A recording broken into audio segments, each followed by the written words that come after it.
Hello నమస్తే. ఇది చూసారా? తెలుసా మీ అందరికీ?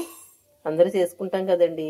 అందులోనూ వినాయక చవితికి చక్కగా దీంతో పచ్చడి చేస్తాం. వినాయక చవితికి వస్తూ ఉంటుందన్నమాట. వామన చింతకాయలు అంటారు, మీ అందరికీ తెలిసిందే.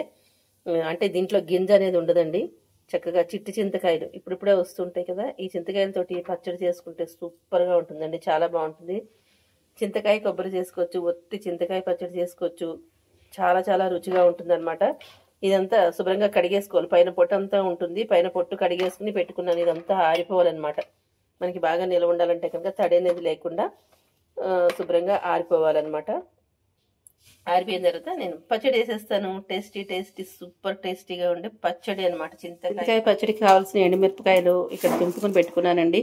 మీకు ఒకటి మరీ మరీ చెప్తున్నాను, మిరపకాయలు వేయించేటప్పుడు ఖచ్చితంగా ఇలా కట్ చేసుకునే వేయించుకోండి. ఎందుకంటే ఈ మిరపకాయలు బాగలేని మిరపకాయలు వస్తున్నాయి చూసారా, ఈ తెల్ల తెల్లగా లోపల బూజు బూజులాగా ఉండి నల్లగా ఉంటున్నాయి.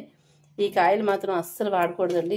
పచ్చడి అయితే అసలు బాగుండదు అనమాట. దీంతో చేసిన పచ్చడి చేదు వస్తుంది, రుచిపోతుంది. ఇవన్నీ చాలా మటుకు పోయినాయి, అవన్నీ తీసేసుకుని పక్కన పెట్టుకోండి. ఇలా కట్ చేసి మాత్రమే వేయించుకోండి. మంచి కాయలు సెలెక్ట్ చేసుకుని చూసుకుని వేయించుకోండి. చింతకాయలు పెట్టుకున్నాను ఇక్కడ. దీనికి ఇంకా ఆవాలు, మెంతులు, ఇంగువ వేసి మనం వేయించుకోవాలన్నమాట. ఇదిగోండి ఎండుమిరపకాయలు, అలాగే మిరపకాయలు కట్ చేసుకున్నాం కదా, ఆ ఎండుమిరపకాయలు అలాగే ఆవాలు, మెంతులు, ఇంగువ అన్నీ వేయించేసుకుని ఈ ప్లేట్లో వేసుకున్నాను నేను. ఇంగువ లోపలికి వెళ్ళిపోయిందండి. ఇదిగోండి ఒక 3 ముక్కలు వేసుకున్నాను. ఇంకో లోపల ఉంది, చాలా వేడిగా ఉంది. 1 టీ స్పూను ఆవాలు, 1 టీ స్పూన్ మెంతులు, ఈ చింతకాయలకి 1 టీ స్పూన్ ఆవాలు, 1 టీ స్పూన్ మెంతులు వేసుకుని వేయించుకున్నాను. ఎండుమిరపకాయలు చూసారు కదా, ఎండుమిరపకాయలు ఒక 3 లోపలికి వెళ్ళిపోయింది, ఒక చిన్న ఇంత పలుకులు 3 ఇంగువ వేసుకున్నాను. ఇలా వేయించుకుని పెట్టుకున్నారే అనుకోండి, పచ్చడి చేసుకోవడం చాలా ఈజీగా చేసేసుకోవచ్చు. సూపర్ టేస్టీగా ఉంటుందన్నమాట. మన పచ్చళ్ళు సూపర్గా ఉంటాయి కదండి, చాలా చాలా రుచిగా ఉంటాయి కదా. అయితే ఈ కారం ఎక్కువైపోతుంది అనుకుంటే కొంచెం తీసి పక్కన పెట్టుకుని ఈ పచ్చడిలో కలుపుకుని మీ కారం తగ్గట్టుగా కొద్ది కొద్దిగా యాడ్ చేసుకుంటే సరిపోతుంది. చల్లగా అయిన తర్వాత మిక్సీలో వేసేసుకుంటాను, వేసాక చూపిస్తాను.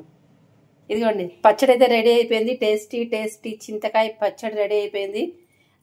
మొత్తం దీంట్లో తీసేసి నేను దీంట్లో పెట్టేసుకున్నాను. కొద్దిగా పోపు వేసుకున్నాను అనమాట.